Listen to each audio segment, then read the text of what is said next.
예수님의 동생으로 알려진 이 야고보는 특히 3장, 4장을 통해서 하나님의 백성들, 믿음이 있다고 하면 거기에 따른 당연한 행위가 있어야 된다고 하는 걸 강조를 합니다.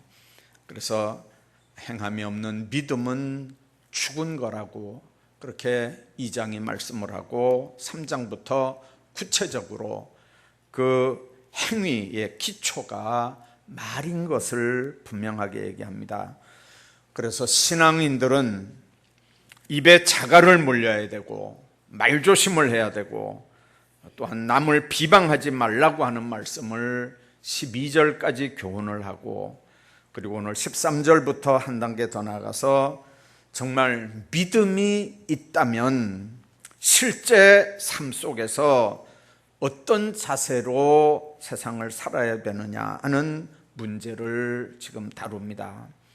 다시 말하면 신앙이 있다면 신앙에 합당한 인생관, 가치관이 말하는 입에서 하는 모든 행위에서 분명히 나와야 된다고 하는 거죠.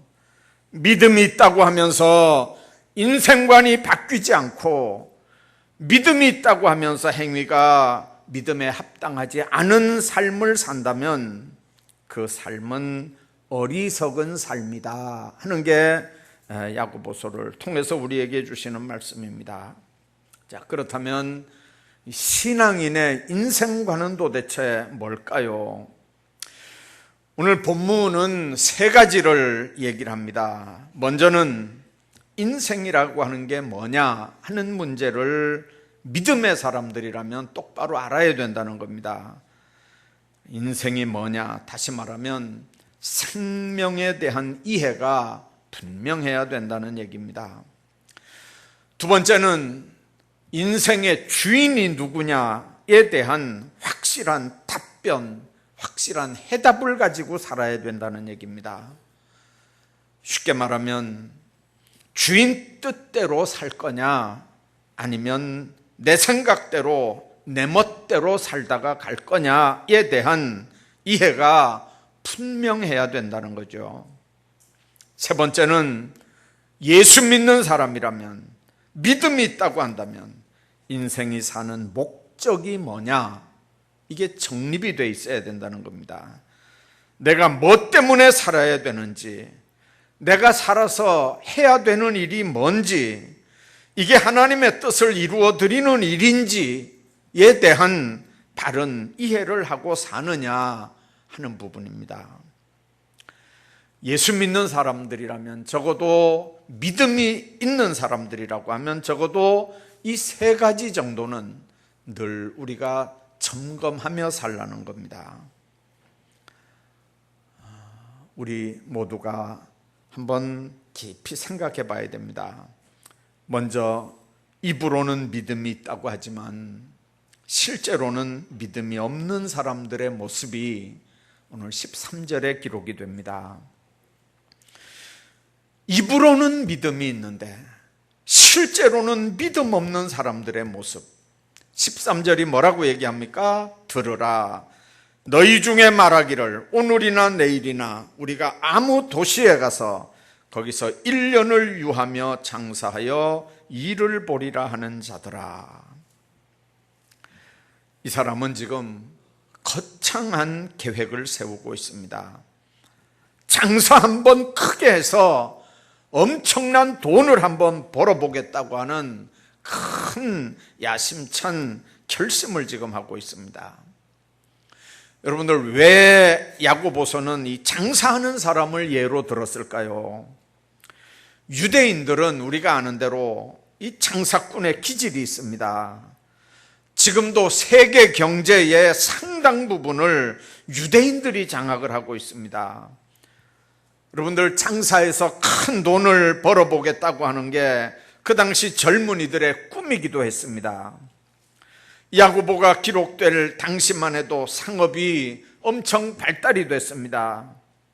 우리나라는 지금 서울이 너무 커서 이걸 주변에 위성도시를 만들어서 정책적으로 분산을 시키고 있지만, 옛날에는 대형 도시를 의도적으로 전략적으로 만듭니다. 그렇게 되면 그 도시에 많은 사람들이 모이는데, 그 사람들을 상대로 해서 장사꾼들이 도시에 모여듭니다. 그들은 치밀한 계획을 세우고 많은 돈을 얻기 위해서 수단과 방법을 다 쓰면서 아주 철저하게 그렇게 그 일을 대처해 나갑니다. 그 대표적인 사람들이 당시의 무역상들입니다. 거대한 무역을 통해서 엄청난 돈을 벌려고 했던 이 사람들은 치밀하고 추진력도 대단합니다. 왜냐하면 오늘 본문 짧은 말씀들 속에 보면 이 사람 목적이 아주 분명한 걸 우리가 봅니다. 장사해서 큰 돈을 벌어보리라 하는 게 이 사람의 목적입니다. 또한 행선지도 분명합니다. 아무 도시에 가서 그렇게 얘기합니다. 이 아무라고 하는 말은 무작정 어떤 도시, 그냥 아무 도시나 그런 의미가 아닙니다. 아무 도시, 어떤 도시입니다. 영어는 this city입니다.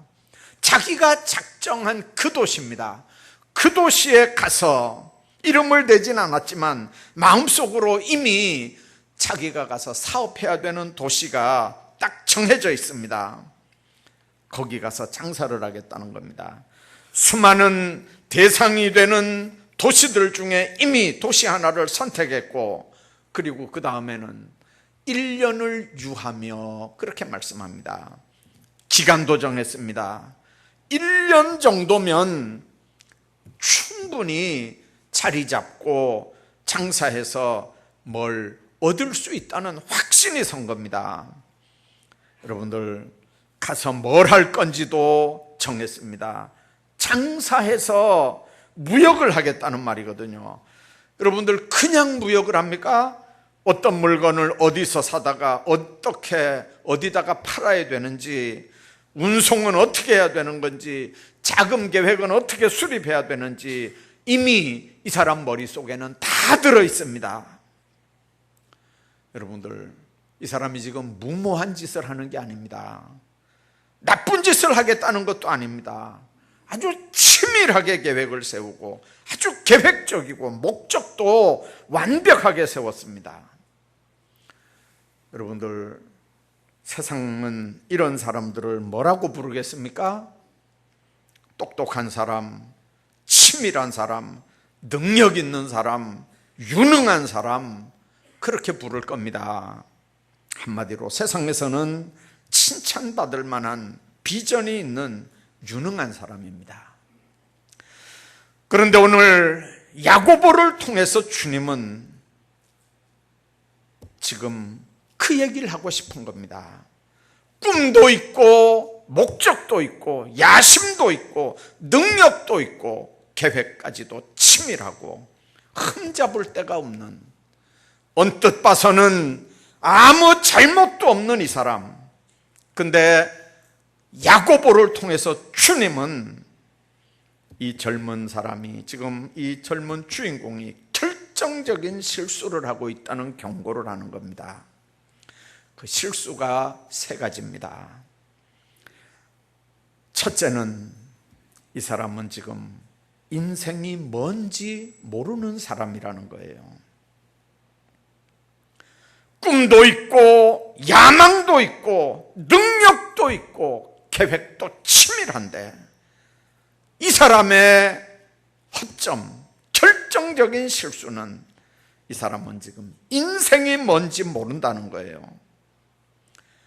오늘 14절 말씀, 너희는 잠깐 보이다 없어지는 안개다, 그렇게 말씀합니다.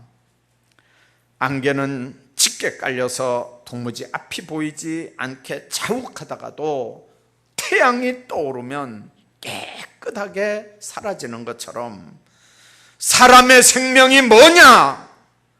잠깐 보이다 없어지는 안개 같다는 겁니다. 사람의 생명이 덧없고 짧다는 것을 오늘 안개로 비유하는 겁니다. 인생의 욕망도 헛되다는 걸 같이 얘기하는 겁니다. 인생은 짧고 무상하다는 걸 같이 얘기하는 겁니다. 그리고 얼마 후에 우리 모두는 다 안개처럼 사라질 거라고 하는 말씀도 지금 하고 있는 겁니다. 지금 본문은 몇십 년 후에 그렇게 된다는 말이 아닙니다. 내일 일을 너희가 알지 못한다는 겁니다. 내일 일을. 몇십 년 뒤의 얘기가 아닙니다.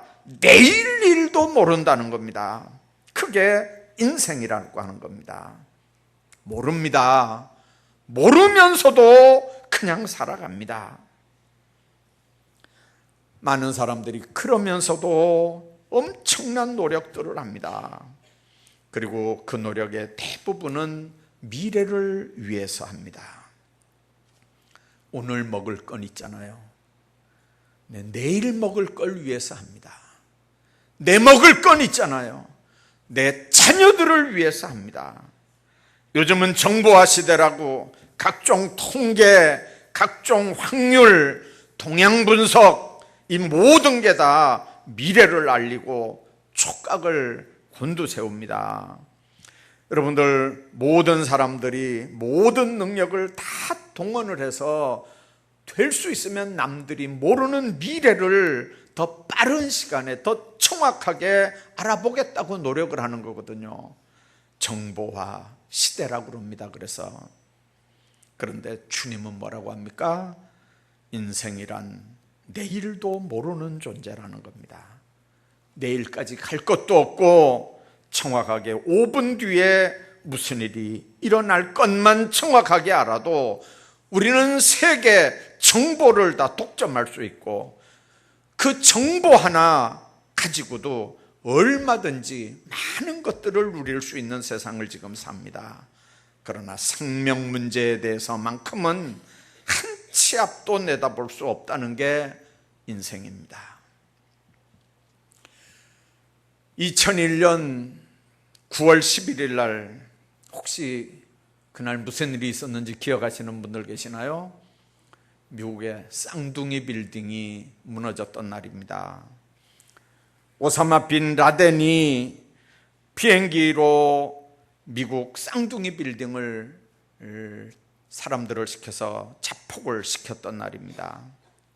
그 빌딩 무너진 이후에 거기 안타까운 뒷이야기들이 참 많았습니다.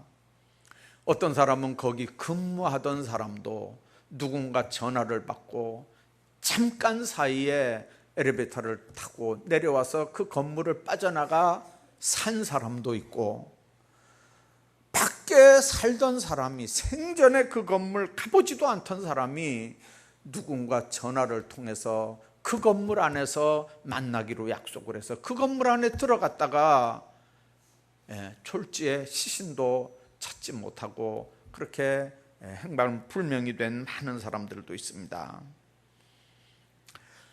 어떤 뉴욕에 정말 유명한 빌딩을 소유하는 게 유일의 취미로 여기고 있는 그런 부동산업자가 한 명 있었습니다. 그 사람은 저 건물을 내가 하겠다라고 생각하면 무슨 수단 방법을 다 써서라도 꼭 그 건물을 자기 손아귀에 집어넣고 마는 사람입니다. 아주 찰거머리 같은 사람인데 자기가 목표하는 걸 한 번도 놓친 적이 없는 부동산업자입니다. 그는 뉴욕에서 가장 유명한 건물 중에 하나인 이 쌍둥이 빌딩도 자기 손에 넣고 싶어 했는데 문제는 주인이 팔질 않는 거예요. 설득을 해도 안 되고 돈을 많이 준다고 해도 안 되고 그냥 매달려도 안 되고 뭐 별별 수단 방법을 다 써도 이 쌍둥이 빌딩을 팔질 않는 거예요.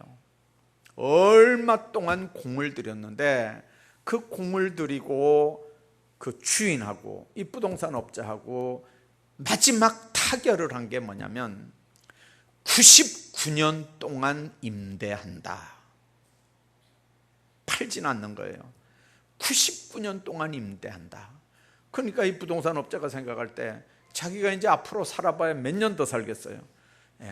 99년 임대하는 거니까 이건 자기와 자기 자손들까지도 이게 임대 유효한 걸로 계약서 쓰면 되는 거거든요.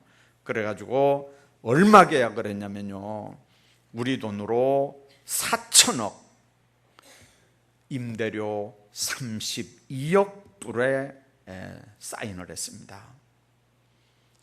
얼마나 좋았겠습니까? 사지는 못했지만 99년 동안 그 건물을 임대를 한다고 생각하니까 이 사람이 얼마나 좋았겠어요.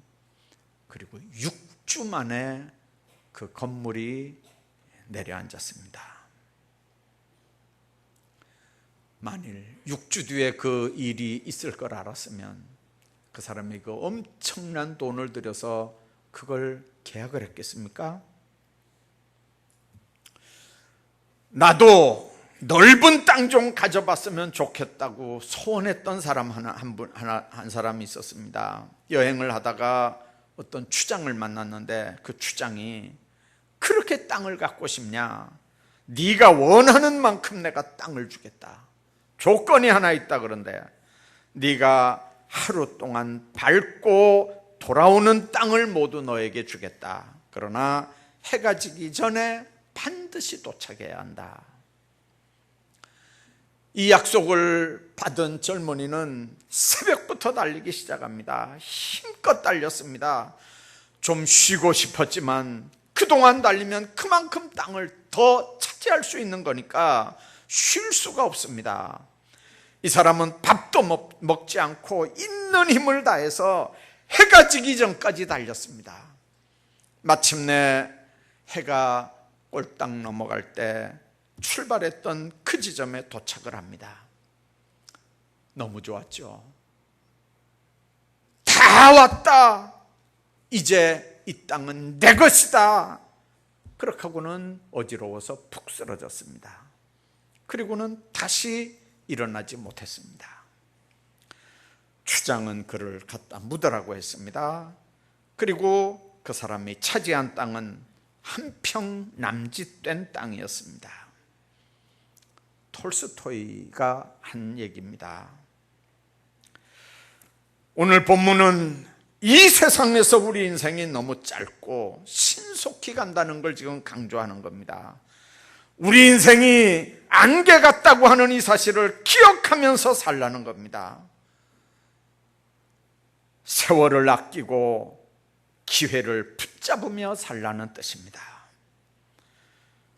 기도할 수 있는 기회, 전도할 수 있는 기회, 직분 감당할 수 있는 기회, 섬기고 봉사할 수 있는 기회, 젊음이 건강이 다 지나가기 전에 세월을 아끼고 기회를 붙잡으라는 말입니다.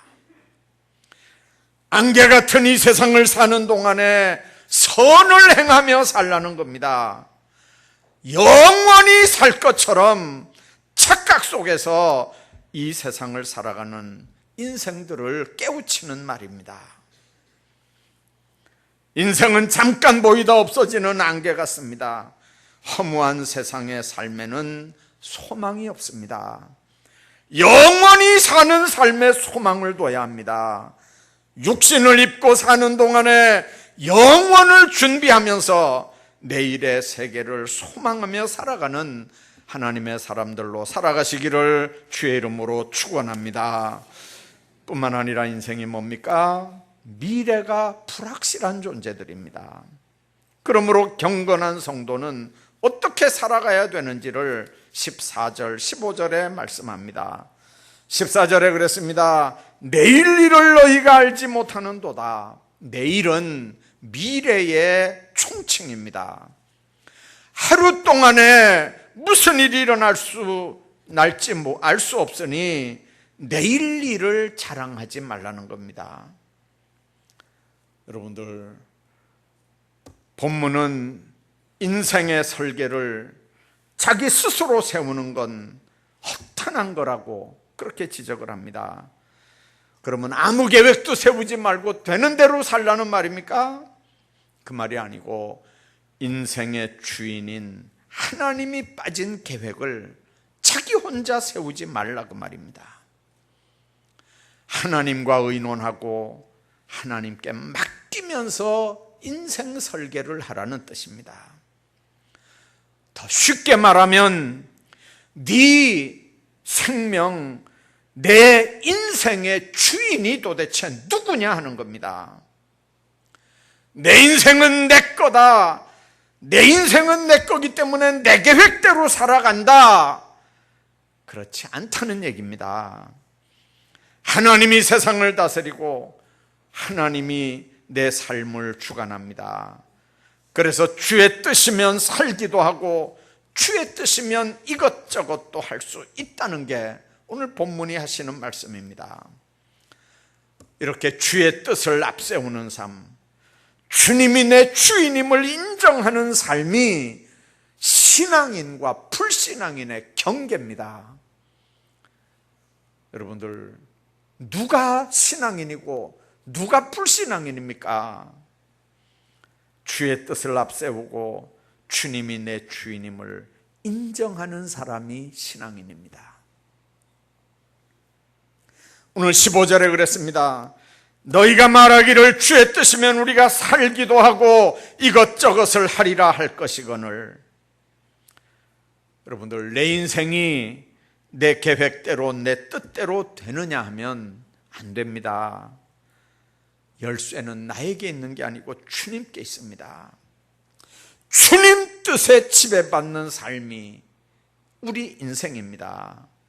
그러므로 최선을 다해서 계획을 세우고 살지만 하나님의 뜻을 의지하고 주의 뜻을 묻는 삶이 가장 지혜롭고 가장 정확한 삶이 되는 겁니다.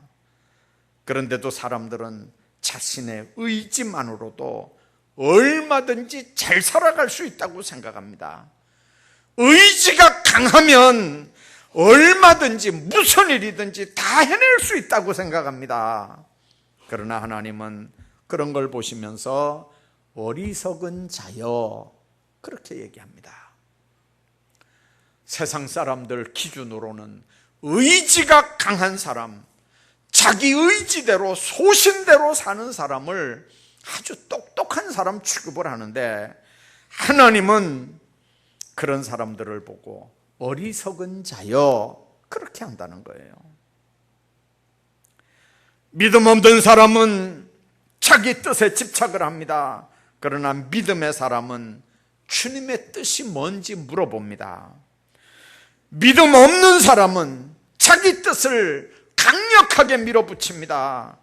그러나 믿음 있는 사람은 그게 하나님께 영광이 되는지, 그게 교회에 유익이 되는지, 사람들에게 덕이 되는지 그걸 의식합니다.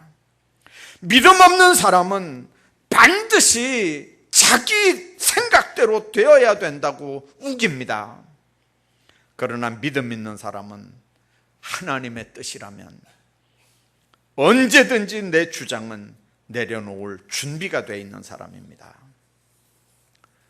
여러분들, 사람은 자기 계획과 야망과 고집에 스스로 속을 때가 있습니다. 사실은 하나님의 뜻을 더 많이 기다려야 되는데, 여러분들, 내 주장이 나를 이끌어가는 게 아니고 그분이 나를 이끌어가야 되는데, 주님의 뜻이 뭡니까? 주님이 허락하시면 하겠습니다. 이렇게 하나님의 뜻을 내 계획보다 앞세우는 자세가 필요한데, 이게 믿음이고 이게 믿음 있는 사람들의 삶인데 우리는 그렇게 하지 않지 않습니까? 마귀가 예수님을 시험한 것 중에 하나가 뭐냐면 성전에서 뛰어내리라는 거예요. 그러면 천사들이 너를 받들어 발이 돌에 부딪히지 않게 해줄 거라고 그렇게 하는 겁니다. 근데 주님은 그 마귀 시험할 때 뭐라고 했냐면 주 너의 하나님을 시험하지 말라 그렇게 얘기합니다. 뛰어내리면 천사가 받쳐줄 텐데, 뛰어내리기만 하면 될 텐데, 근데 예수님은 그 마귀 보고 하나님을 시험하지 말아라 그렇게 얘기합니다. 너무 중요한 얘기입니다. 뛰어내리면 받쳐줄 텐데 그냥 믿고 뛰내리지. 여러분들, 그게 믿음일까요? 아닙니다. 주님 말씀하시기를 그건 하나님을 시험하는 거라고 분명하게 얘기합니다. 그럼 믿음이라고 하는 게 뭘까요? 하나님, 지금 뛰어내릴까요? 뛰어내려도 되겠습니까? 뛰어내리는 게 하나님의 뜻입니까? 하고 반드시 물어봐야 됩니다. 여러분들, 하나님의 뜻을 물어보면 되는데 묻지 않거든요. 왜 그렇습니까? 자기가 자기 주인이거든요. 내 일은 내가 알아서 하는 겁니다. 내 마음대로 하고 싶거든요. 그러니까 묻지도 않고 자기 멋대로 뛰어내리면서 왜 안 받아주느냐 원망하고 불평을 합니다. 여러분들, 내 멋대로 하고 나서 어려운 일을 당해서 원망하는 거, 그거는 불신앙 정도가 아니고 하나님을 시험하는 거라고 분명하게 얘기하는 겁니다. 지금 우리는 미래를 예측할 수 없는 인생을 살아갑니다. 우리 인생의 미래가 되는 주님께 우리 인생을 맡기는 겁니다. 믿음이라고 하는 건 의뢰하는 겁니다. 맡겨드리는 겁니다. 내가 할 수 있는 건 내가 하고 못 맡길 것만 그분께 맡기는 건 믿음이 아닙니다. 아주 작은 일 하나라도 주님께 물어보고 하는 겁니다. 그리고 주님이 뭐라고 하시는지 그 음성에 민감할 수 있기를 바랍니다. 주님께서 지금 나를 통해서 하고 싶은 게 뭔지 물어보고 주님께서 뭐라고 말씀하시는지 세미한 양심의 음성을 들으면서 순종하며 살아야 합니다. 그래서 하루하루의 삶이 자유와 풍요로움 속에서 사시기를 주의 이름으로 축복합니다. 뿐만 아니라 인생이 도대체 뭡니까?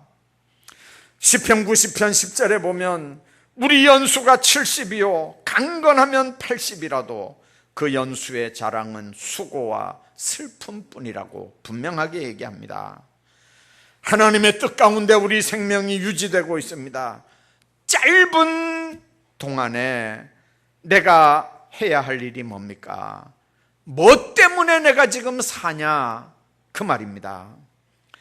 오늘 17절이 그렇게 말씀합니다. 이러므로 사람이 선을 행할 줄 알고도 행치 아니하면 죄니라. 선을 행하고 살라는 겁니다. 많은 사람들은 그렇게 얘기해요. 선한 일을 해라, 착한 일을 해라. 그러면 남을 돕고 구제하고 돈 좀 나눠주고 남에게 못된 짓 안 하는 거, 그런 정도가 선행으로 생각을 합니다. 여러분들, 예수 믿는 사람들 가운데도 그렇게 못 사는 사람들이 많기 때문에 이런 정도만 해도 세상 사람들에게는 칭찬받고 존경받을 수 있습니다. 그러나 성경이 얘기하는 선행은 그런 말이 아닙니다. 신학적으로 이 선행이 뭔지 보면, 첫째, 내 생명이 뭔지 인식을 잘해라 그 말입니다.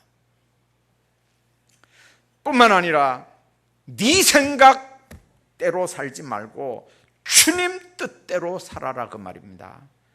그리고는 하나님이 내게 맡기신 일을 기쁘게 감당해 나가라. 그게 선행이다 그 말입니다. 여러분들, 내 생명이 뭔지 의식하고 내 뜻이 아니라 주님의 뜻 앞세우고 하나님이 내게 맡기신 일을 기쁘게 감당해 나가는 게 선행이라는 거예요. 그러면 거꾸로 악은 뭘까요? 반대입니다. 내일 일은 신경 쓸 것도 없습니다. 오늘만을 위해 삽니다. 하나님이 없는 삶입니다. 내 인생은 내 거라고 생각하며 삽니다. 내 힘으로 얼마든지 멋진 인생을 살 수 있다고 생각하며 삽니다. 그게 자기 우상화 작업이잖아요. 아무것도 아닌데 뭔가 되는 것 같은, 그게 바로 악의 뿌리요, 그게 하나님이 보실 때 악이라는 거예요. 여러분들, 이런 관점으로 세상 사는 사람들을 한번 보시기 바랍니다. 한번 보십시오. 겉으로 볼 때는 아무 잘못도 없습니다. 뭐 나쁜 짓 하는 일도 하는 것도 아니고요, 남을 불편하게 하지도 않습니다. 윤리적으로 보면 오히려 예수 믿는 사람들은 세상 사람들에게 요거도 먹는 사람이 들어 있어도 예수 안 믿는 사람들 중에는 윤리적으로 요거도 먹고 사는 사람 뭐 없고, 오히려 칭찬받고 존경받는 사람도 있어요. 치밀한 계획을 가지고 열심히 땀 흘리면서 성실하게 살아가는 사람도 있습니다. 그러나 그들의 삶의 모순이 뭔가를 야고보 사도와 같이 발견하라는 거예요. 생명의 근원에 대해서 모르고 영생에 대해서 전혀 관심이 없는 인생이라면, 자기 한계도 모르고 한계를 인정도 안 하는 인생이라면, 지금 뭐 때문에 사는지, 사는 목적이 대단한 것 같지만, 그러나 정확하게 보면 궁극적인 목적도 없는 삶을 삽니다. 마지막에는 공허해합니다. 마지막에는 허탄해합니다. 여러분들, 그렇게 잘 사는 외국인들 한번 보십시오. 그렇게 살았더니 나중에 자녀들도 떠나가고 일가 친척들도 다 떠나갑니다. 나중에는 고양이하고 삽니다. 강아지 데리고 삽니다. 그렇게 하다가 그 많은 유산들을 고양이한테 주고 강아지한테 물려줍니다. 그 인생이 허탄한 인생이 아니고 뭐냐 그 말이에요. 세상 사람들은 그렇다 치더라도 믿음이 있는 오늘 우리는 믿음이 있다고 말하면서 삶의 현장에서 하나님을 배제하고 세속적으로 살아가진 않느냐 그 말이에요. 앞으로는 하나님과 동행하는 것 같은데 실제로는 하나님 없는 삶을 살아서는 안 된다는 거죠. 내 육신보다는 내 영혼이 잘 되는 주님 중심의 삶, 주님 우선의 삶, 하나님의 뜻을 추구하면서 내 모든 삶들보다 가장 주님께 영광 돌리고 예배드리고 하는 그 삶을 우선시하는 복된 삶들. 그래서 내가 이 짧은 생애 동안에 정말 하나님이 가장 기쁘시게 하는 일이 뭔지를 기도로 물어보면서 살아가는 그런 신앙인들, 그게 바로 오늘 우리를 향한 하나님의 음성입니다. 안개 같은 인생이니까 내일을 자랑하지 말라고 오늘 본문이 말씀합니다. 내일 일을 우리가 알지 못할 뿐만 아니라 우리 인생이 잠깐이고 우리 인생은 무상하다는 겁니다. 내일은 가능성이지 현실이 아니지 않습니까? 내일은 있을 것이지 있는 게 아니지 않습니까? 내일은 내일이지 오늘이 아니지 않습니까? 내일을 자랑하지 말라고 하는 말이 내일 죽을지도 모르니까 불안하게 살라는 말이 아닙니다. 오늘 밤 사고가 나서 죽을지도 모르니까 오늘 먹고 마시고 오늘 즐기라는 말이 아닙니다. 내일을 자랑하지 말라고 하는 의미는 오늘이, 이 예배가 내 일생의 마지막 예배일 수도 있고 마지막 날일 수도 있다고 하는 걸 의식하며 살라 그 말입니다. 여러분들, 주님 앞에 서서 우리가 계산할 걸 의식하며 살라 그 말입니다. 내일은 보장이 되어 있지 않습니다. 안개와 같은 내일입니다. 그러므로 오늘이 어쩌면 우리 마지막일지 모르고 이 예배가 오늘 우리의 마지막 예배일 수도 있다는 뜻입니다. 이런 심정으로 주어진 오늘을 지혜롭게 살아가는 하나님의 사람들 다 되시기를 주의 이름으로 축원합니다.